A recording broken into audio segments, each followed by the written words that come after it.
everything. So welcome everybody.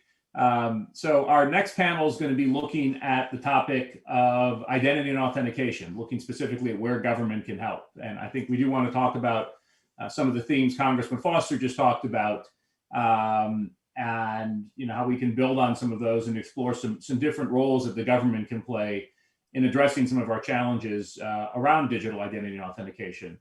So joining me are Phil Lamb, who's Executive Director of Identity at the General Services Administration, Paul Rosenzweig, who's a resident senior fellow at R Street Institute, looking at, among other things, cybersecurity and digital identity, and Matthew Donahue, who's a partner with Government Performance Solutions and also happens to be the chairman of the board of the ID Theft Resource Center.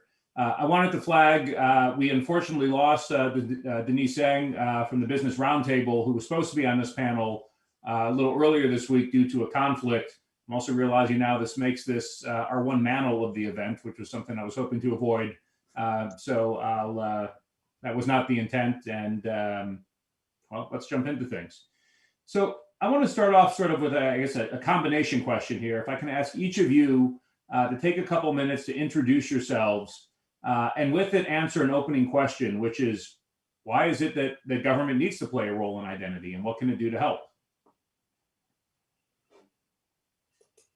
Who do you want to start, Jeremy? Yeah, we're going to go in alphabetical order. You got to throw. Start with you, Paul, actually, since you spoke up first. So. Oh, golly. Well, I didn't mean to win that way. Yeah. My name is Paul Rosenzweig. As Jeremy said, I'm a senior fellow at the R Street Institute, also run a small consulting company. My claim to fame, such as it is that I was in the Department of Homeland Security as the Deputy Assistant Secretary for Policy under George Bush in 05 to 09, when we started thinking about both cybersecurity and digital identity issues more seriously. So to answer your question, why is it that government needs to get engaged in this? And I guess the answer is, as I tend to look at just about everything, economics. This is good identity is clearly one of those common public goods that economic theory teaches us are best provided at a governmental level. That doesn't mean that private sector actors can't provide it. And indeed, many are doing quite a good job using, knowledge-based verification systems and all that. But in the end, each individual private sector actor does not have an incentive to maximize the value of private sector data. I mean, of public sector identity data in the same way that the government does. More to the point, the absence of government intervention one would expect in any economic world actually lead to a proliferation of identity systems with more than one, perhaps interoperable, but perhaps even not.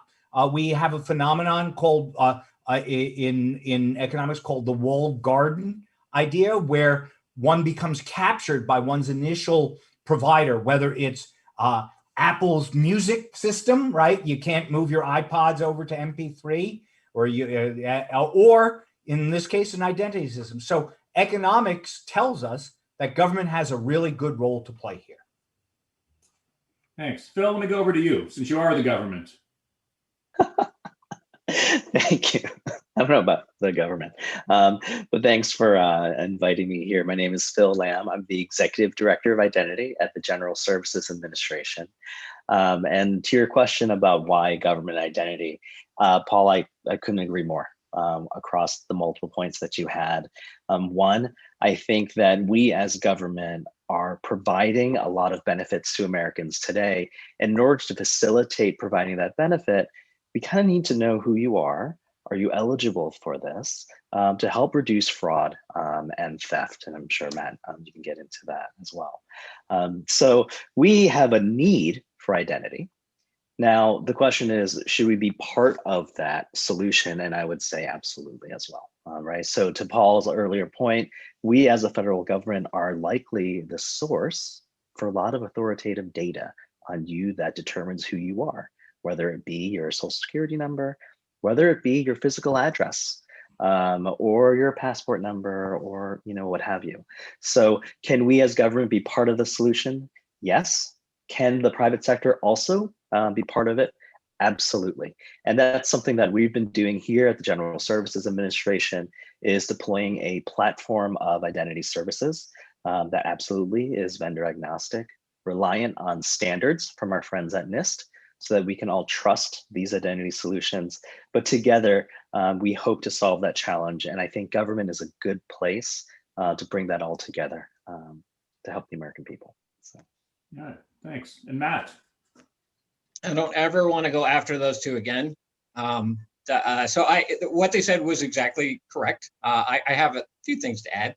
My name is Matthew Donahue. I am a partner at Government Performance Solutions. We're a very small consultant agency working with state and local governments, and it's really great because that's a lot of times where the rubber hits the road, where people get to meet their government.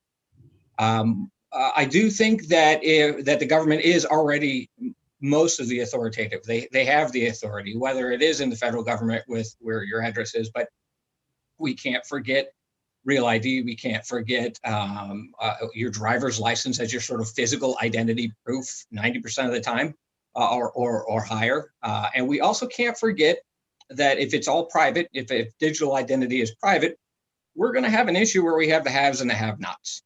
The people who don't have the access to it. And while phones are getting less expensive, that doesn't necessarily mean that there's not a divide there. So I think that when we're talking about something this important and that can take up so much of people's time, this might be a good place where economics should start leading the policy and talk about taking that next step with the government, figuring out how we can make them the authoritative source for both physical and digital identity.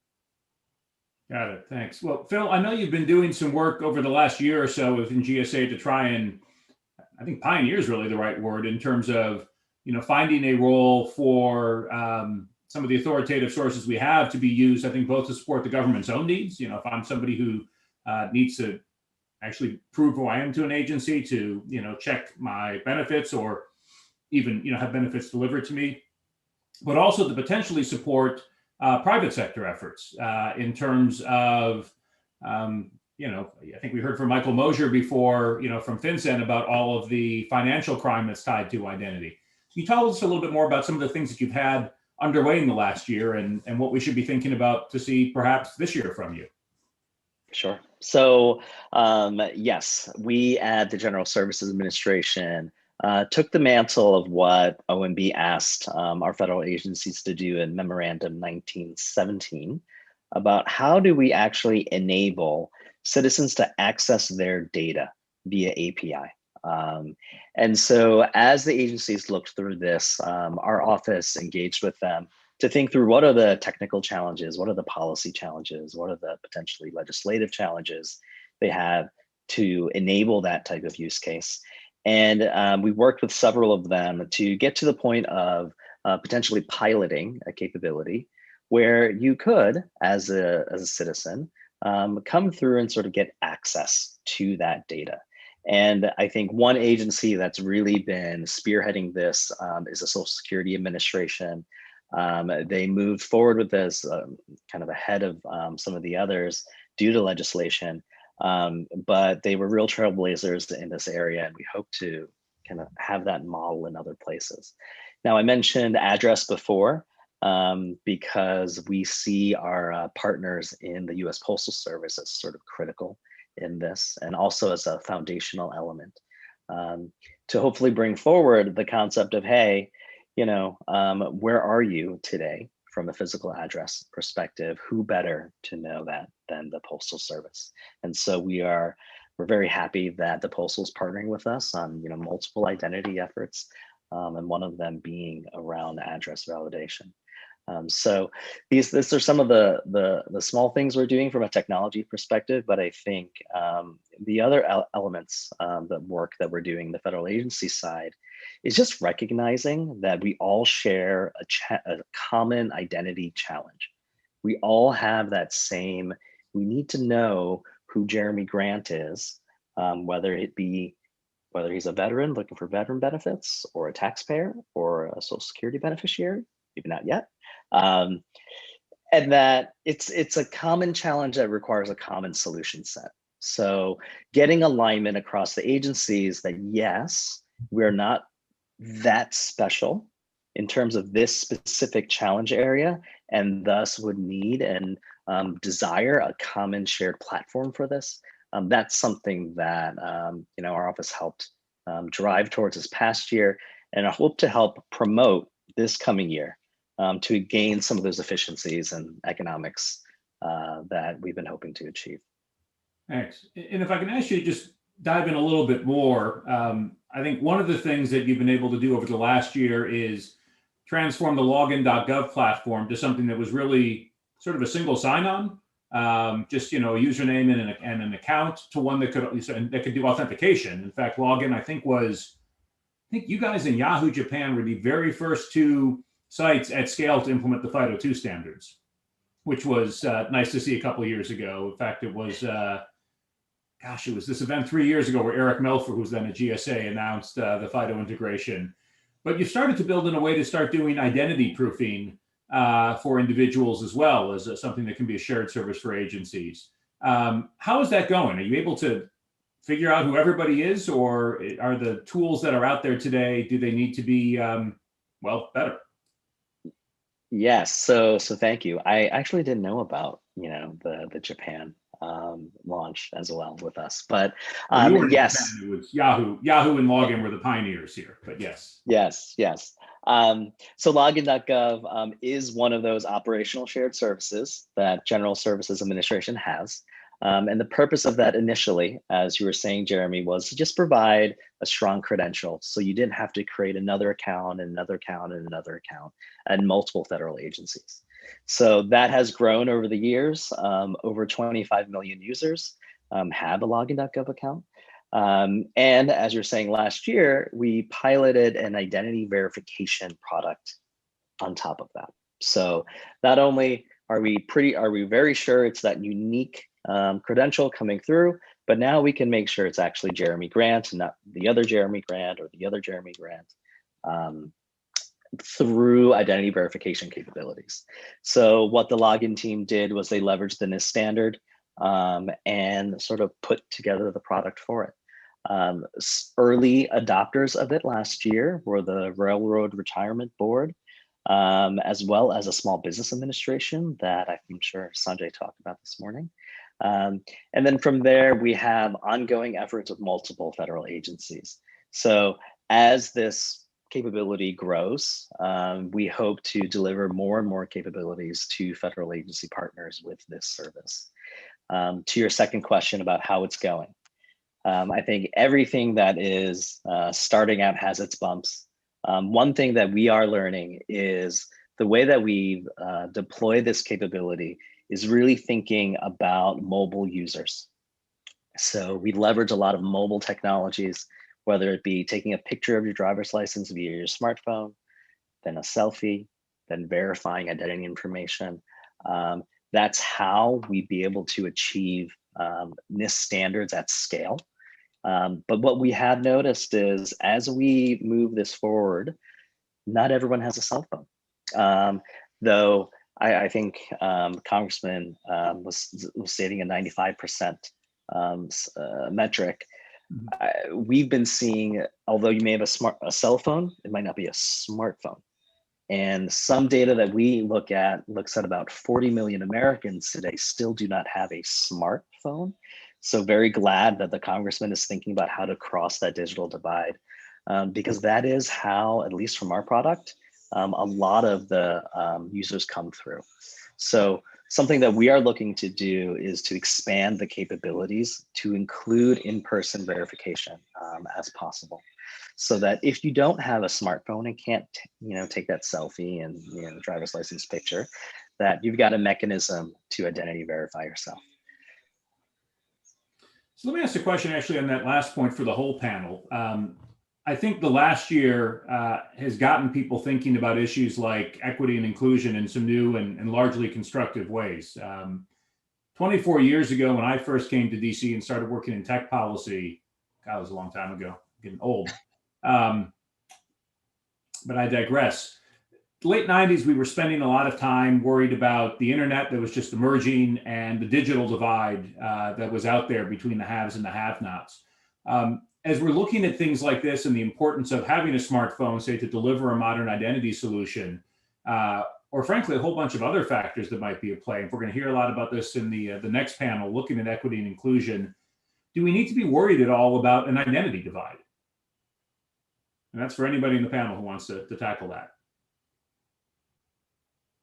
Absolutely. We absolutely need to have some at least some thought into that, because you're talking about the smartphone as a key, and it is indeed a key to many transactions, but it may not simply be, even if I have one, I may not want a transaction that way. I may not want to do that way. I may want paper. I may want to come in person. I don't trust it necessarily. And unless we have a very good reason for turning somebody off of a channel like that, which sometimes we do, right? Sometimes we have to make the tough decisions, but there's no reason why we wouldn't take a paper return necessarily. There's no reason why we wouldn't want them to come in and hand us some paper. Sometimes it's unless you have a line or things like that, or COVID, which we hope will go away.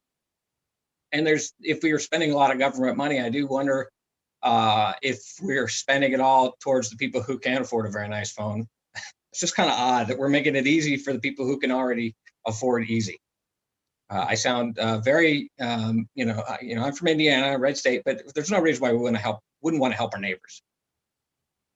I think, when I think of this problem, Jeremy, I actually think of kind of the related question, a kind of ongoing debate about the effort by some retailers to end cash transactions, Mm-hmm. right? And to require only credit cards as payment. And the pushback against that from a lot of legislatures and public interest groups, because there is not just, it's not a digital divide, I guess it's a credit divide, or I don't even know the right phrase for it because that's not my area of expertise. The unbanked. What? The unbanked. The unbanked.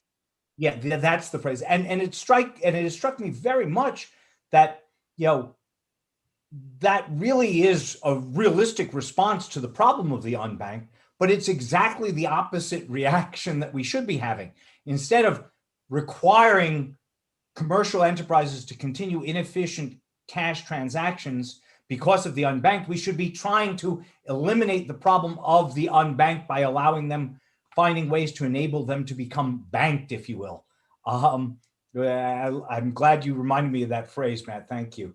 But and the same is true here in the digital divide. I mean, one problem with digital identity is that there's going to be an inevitable reaction against it if we don't also address the digital divide at the same time, because otherwise we're going to move to a world where you need a digital identity to prove your vaccination, to prove your driver's license, to prove your eligibility to vote, to prove your entitlement to government services. And there will still be 40 million people who don't even have the technical capability of doing that. And if we don't answer those two questions simultaneously, then the real answer to you in a practical sense, Jeremy, is that digital identity will never be able to penetrate fully into the market because of the failure. I would just add that, from a divide perspective, I think what we're seeing today is, at least for government, we're still very heavily in person. We're still very heavily paper.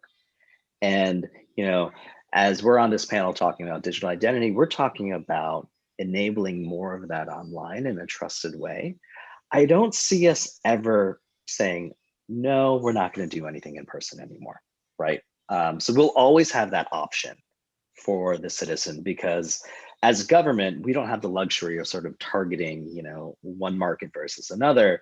We absolutely have to solve for everybody at the same time. So to Paul, to your point, yes, in parallel, as always, whether it's in person or remote, I think though for us is just let's continue moving as many of these in-person capabilities online so that we can do things easier, cheaper, and now because of the pandemic, just safer.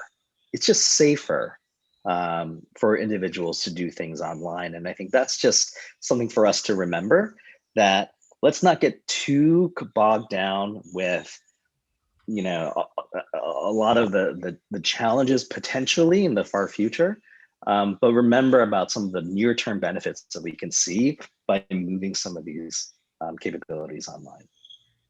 Yeah, and I think, you know, a point there, especially as we start to look at, you know, identity inclusion, financial inclusion, you know, our policy blueprint in the Better Identity Coalition talks a lot about the role of the states and the way to leverage the DMV and mobile driver's licenses, because it's the one place where the majority of adult Americans go in for some sort of a rigorous in-person identity proofing process. But that's still only like 5 out of 6 people have a driver's license. And in fact, as we're going to hear in the panel right after this from Pastor Ben Roberts, who runs the ID ministry out of Founder United Methodist Church here in DC, you know, there's lots of people who can't easily get a driver's license. And, you know, they, you know, have this ministry that they've set up to basically, you know, fill in those gaps where the government's not providing these services. A feature of the Foster bill, you know, that he introduced last year is, in addition to putting grant dollars in for the states to help fund the acceleration of the adoption of MDLs, mobile driver's licenses, it would require the states spend 10% of those grant dollars on helping people who are at the margins of society who can't get something. So, you know, I know there's, I'm going to totally pivot now, maybe not totally, but pivot a little bit from that in terms of just talking more about the resources that we need, you know, to actually address this. Because I think what's coming out is this is a really complex issue, and all the different places where having solid digital identity infrastructure can help solve a lot of problems. You know, do we have the resources, you know, at the federal and state level in place today to actually support the kind of infrastructure we're talking about, or is more needed here? No. Thank you. It was a loaded question. So Yeah, no, I mean, look, I mean, people like Phil work really hard at the coal mine face, digging identity pathways, and they're doing great work. But we have never managed to get the federal government to focus on this as a, I wouldn't even say a priority, but as a useful, you know, focus point. As your comment that we're coming up on the 10th anniversary of the NSTAC, you know, makes clear, right? We've been talking about this for 10 years, and while we've made improvements, we haven't. So, I mean, for example, right? Somebody in one of the comments noted that we're working towards open source methodologies for interoperability of identification. That's great. And it may be that the private sector can achieve that in Silicon Valley without government engagement. But I'm quite certain that if the US government were to, you know, charter a new framework defining working group that was intended to develop uniform standards so that all of the identification services across all the governments were interoperable, we'd be in much better health. And then two, I mean, you've mentioned a couple of times, Jeremy, of the need to rely on DMVs as a potential source of identity proofing, which is great. But I mean, I don't know what it's like in Indiana, Matt, but you know, in DC, the DMV has a lot on its plate already, right? And if they don't get more money, perhaps with standards and guidance and you know, and federal assistance and software, hardware, whatever, they're not going to do it. Period. Full stop. End of story. So there's lots of things that the government could do. I could actually go on about that for a long time, but I'll flip it to Matt or Phil to talk about it instead of keep it going. Phil, you want to go next? Sure. I'll never take an opportunity to not plug the need for economics in this space, because that really is, I think, one of the largest stumbling blocks that we have in the identity arena, is that we all, as professionals in this space, understand the benefit of it. Even, you know, of course, Congressman Foster understands the underlying benefit of critical infrastructure such as digital identity. But when you're talking to a state government, and like you're saying, Paul, even the DC DMV, look, their mission is not issuing identities. Their mission is driving licenses, or benefits administration, or collecting census bureaus. So the priority level of investing in digital identity sometimes gets further down the line. And there are agencies that are very forward leaning, that are making that investment, such as the Small Business Administration has been leaders in this space. But a lot of other agencies are challenged, understandably, from an operational perspective on where to put their resources. So if there was an opportunity where the federal government were to say, hey, we consider this a strong national priority, that we want to take that out of the equation for you, agency or state, local government. We want to make sure that you have this capability. Don't worry so much about the cost for it, because we feel that strongly. That could be a major step forward. And I think we've been talking about sort of central funding this for a long time. And perhaps this is another opportunity for us to really realize that benefit at scale, if we can get there. I think I agree with Phil there, and I'd like to maybe add a little bit of color to the commentary there. We spoke earlier in earlier discussions about the trillions of dollars that went out for various reasons, and a lot of it was dispersed through state agencies, which is where I tend to work. And then you look at call volumes afterwards. That should be something that we should have known was going to go way out through the roof as this money was being dispersed. And I agree that we were probably taking a good risk in getting the money out faster. But then you look at their ability to deal with a remainder, or the people who are confused, or the identity theft victims. And there are several states out there, and I won't name them, but they can't answer their phone, or they answer their phone and push you to another agency, even though they were the agency dispersing the money. So there is some short-term things that we could do. I like to say fraud follows the dollars, and then victims follow fraud.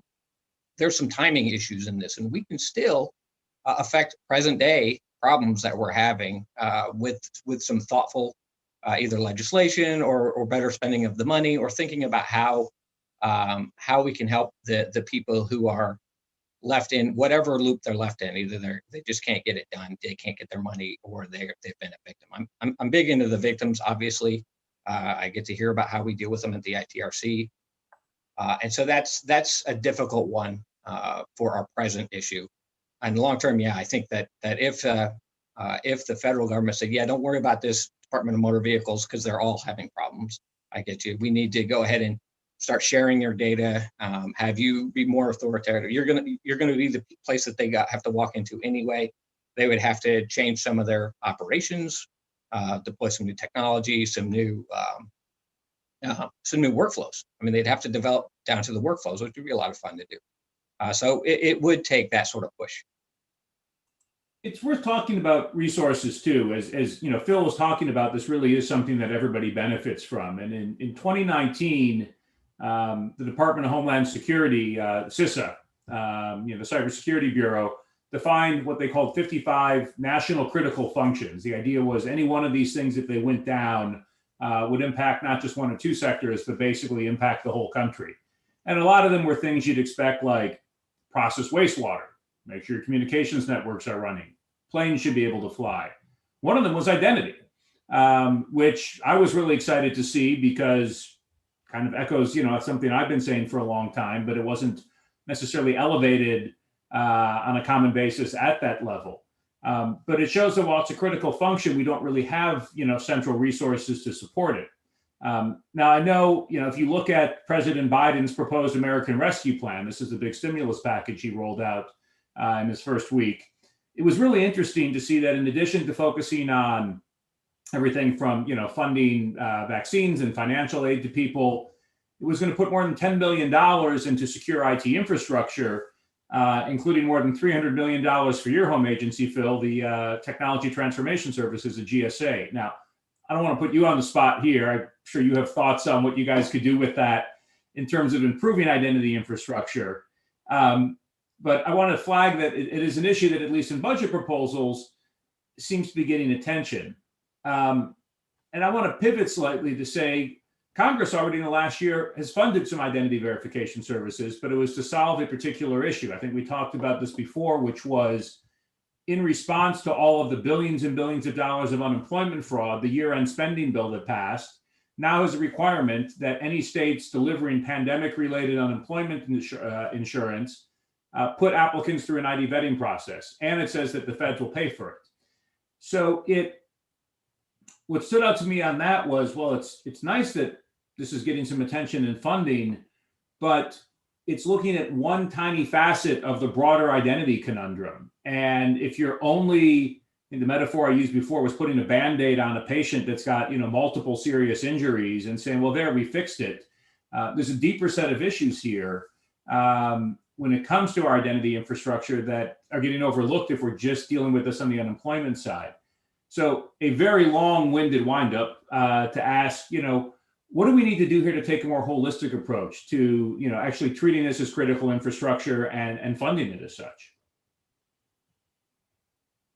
Well, leadership starts at the top, Jeremy. I mean, I think it is fair, without being at all political, to say that identity was not a top priority for the last administration. That's fair enough. Administrations have their priorities. I really don't mean that politically, just descriptively. The floor is open right now for President Biden and the Democratic majorities in the House and Senate to decide whether or not identity will be a priority this time around. Now, clearly it's not going to be the top. We're going to first, COVID is, get vaccines is number one. And we've got lots of issues to talk about here. But if President Biden wants to move out on this, he could begin by establishing a White House-led task force of some sort, bringing together stakeholders at the White House level, as opposed to, say, at the Commerce level or at GSA or at any other place where you might put an identity task force. Have it led by some deputy assistant to the president for national or homeland security, and use that as a forum for identifying the necessary things. And, some of them are going to be resource constrained, things like money that probably are going to be harder to do. But others, like developing common standards, like just bringing everybody to the table in the same place so that we can identify the questions with commonality, would be a good thing. Now, Congressman Foster wants to do that legislatively, and I love that idea, but there's nothing that stops President Biden from doing it administratively tomorrow if he wanted to. I would agree. Any other perspectives on all of that? Phil, Matt? Well, I'll hop in and I'll say, I hope that we don't build an identity system, another standalone identity system for COVID jabs. Yep. So we're like, oh, people are signing up 3 or 4 times, which makes sense. They're trying to maximize their ability to get healthy. But of course, they cause a lot of other problems that they don't have to pay for necessarily. So if we spend a lot of money, we're like, oh, we're going to build this standalone identity system just for this. I'll probably be a little sad. It's a reuse of the systems. We have a lot of great systems out there. We have a lot of really wonderful systems and people working for the federal and state governments and local. Let's reuse what we have to deal with some of these external problems or externalities. And I would just add, Jeremy, to your analogy about putting a Band-Aid on a patient that has some more severe challenges. Part of me thinks identity might be the Band-Aid. And I'm going to speak out of turn a little bit, but I think one of our challenges is that we as federal government think about identity from the lens of where we stand. We are the Social Security Administration and have to tackle identity. We're the IRS and have to tackle identity. We're a vaccination site and have to tackle identity. Instead of thinking about ourselves as, hey, I'm a taxpayer, or I'm an American, and I want benefits from the government. And thinking about it from that perspective and hoping to address that challenge from that view, I think could really help us. Because I think that's part of our larger problem, is that we're trying to execute solutions within the silos of each individual agency and jurisdiction and capability. And that's what we've been doing for many years. But can we now take a step back and say, hey, can we look at it from a citizen perspective? How can we enable that use case? And maybe we can think of ways that it can be a lot more shared service perspective, a lot more, in the banks, we called it an omni-channel experience, so that it's not silos, it's you need help. How can we as government help you? Let's facilitate that process. Let me pivot a little bit on that too. I think, one of the things we've talked about a lot from the coalition's perspective is, that the best thing the government can do to support the remote identity proofing challenge, which I think of all the different things we're dealing with has been, the hardest to solve, has been to focus on attribute validation services. This whole concept of, look, I've got a passport and that was expensive and a pain in the butt to get, and I've got a driver's license, and likewise the same experience. Why is it when I'm trying to prove who I am online, I can't somehow ask the DMV or the State Department to vouch for me, to validate certain things about me? And I know you've all been looking at this within the context of login, in that whether it's in the private sector applications or even in government, there's a lot of identity, authoritative data that could be reused around a consumer-centric model, but agencies aren't in the business of doing these things. And in some cases, I think you're, running into, either just some unwillingness to do so, or in some cases, perhaps legal barriers. And so, as you're trying to deal with the ID proofing challenge, and I want to direct this to you, Phil, are you running into issues? How close are we to actually having this whole of government approach, or is something like the Foster bill going to be needed to sort of jumpstart that? There's going to be needed legislation to help with this, because as many of you all know, the technology is never the problem. It's almost always on the policy side. And for this one, I think it's on the legal side. So as some of you know, federal agencies are custodians of a lot of personal data for the citizen, and they guard that and they protect that. And we should be very glad that they do. They don't share that out to anybody unless there's very specific permissible use. And the concept of government agencies as identity verification sources, capabilities, that's new. That's new. So when you're an agency and you're your general counsel in your privacy office, they look at this capability and they say, hey, Phil, that sounds great. But from a legal perspective, that's not a permissible use of what I have. And I can completely understand that.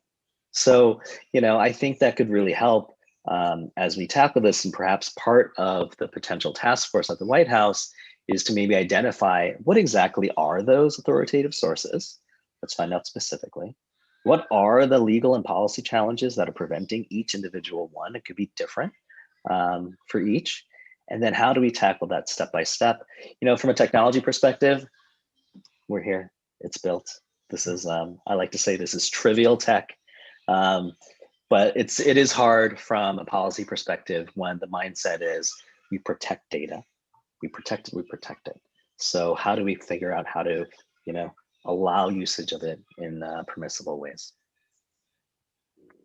Thanks. And Matt, I wanted to come to you. I know when we were talking in the prep call a little bit, one of the things that you were highlighting was, look, we're investing in some cases in fraud prevention, but there's a whole other set of issues that are out there around what happens to victims of identity theft, where we're not really putting, the resources in place. I mean, the classic example was Brian Krebs' story we talked about, a few days ago, of all of these victims of unemployment fraud who not only didn't get their benefit check because somebody stole it from them, or they haven't been able to prove who they are to get it, but in many cases, they're not getting tax bills. Yep, they're going to get tax bills. If they try to claw it back, which they sometimes do, they end up in third-party collections. if the state does that, which that can be fairly adversarial. And I've got to look at some of those books of business, and I'm like, okay, you got to do an identity wash. If there's an issue, you should probably send it back to the government. Yeah, there's a more and better communication should be upfront. This is a remainder that you know is going to happen. And as I talked about the call centers, if these people just can't get in, there's a story from one state where they're just going in a round robin between agencies. So your overall call center, which I know that one department is supposed to do this thing, but at some point, these are people who've been victimized with the state as an agent of the victimization, and they can't get an answer. And that really lowers a lot of trust in the government. So if you look at Ohio has some issues in UI. They said, hey, come to our website. We'll square these issues up as long as you can authenticate who you are. And a lot of people simply said, I'm not going to this website. It was your fault in the first place. Now you're asking me for additional time, and I don't know what's going to happen. I don't know if I can trust your website. And there have been actions where investigators have lost control of data. So I think that that should be part of all of our planning, and it certainly is. I think that we can take some of the information we get from like the ITRC and help governments do it a little bit better. A human level communications, understand your different groups of folks and how to speak to them. And the government is doing a phenomenal job over the last 20 odd years getting better at this, but the victims are always the last people to get there. And they can, we know that you can starve in 2 weeks. You can lose your house in a month. So we have definitely a limit to take care of them. And we need to make sure that we're getting to those victims, not just so worried about the prevention. A lot of times you can't. Once that money is gone, it's gone. I get it. It's awful. You don't want to think about that.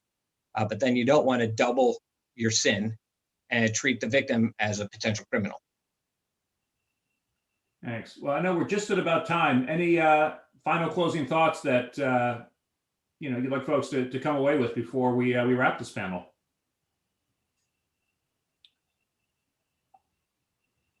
I would just say, You go, Phil. You go, Phil.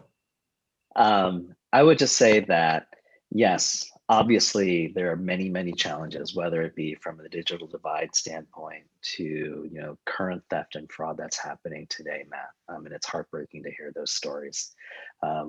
But on the other side too, know that there are solution sets out there that are helping solve this challenge. Know that there are private sector industries that are innovating in this space. The federal government is offering shared service platforms as well. You know what? We may not have the perfect thing yet, but we are working towards it. We may not have central funding yet, but we are working on economic models that make it affordable, not only at the federal level, but at the state level, so that there's hope here. And that too, let's continue working through it, because we're in this unique position that we can actually help the American public by just providing something as simple as identity. So thank you, everyone. And thank you for all the great work, Jeremy. Great. Thanks, Phil. And Paul, any last closing thoughts? No. I guess I was going to say that we've identified a number of problems, the digital divide. One that we didn't talk about much, though Matt leaned into a little bit at the end, is actually the security of the data collections themselves, which is another area of good work for governments to get engaged in. Not that they are the be all and end all of security, as the SolarWinds hack demonstrates, but a common set of standards for data security is also an important factor to put in on the plate. I just didn't want us to let that one go by. That's all. Thanks. And I'm realizing we are just about at time. I wanted to build in a couple minutes break before our next panel comes in. But Matt, Paul, Phil, thank you all for taking the time today. Great discussion. Thanks for all the work you're doing here, and look forward to working with you throughout the year. Maybe actually seeing you in person one day. Thanks, Jeremy. Thanks, guys. Thanks, guys.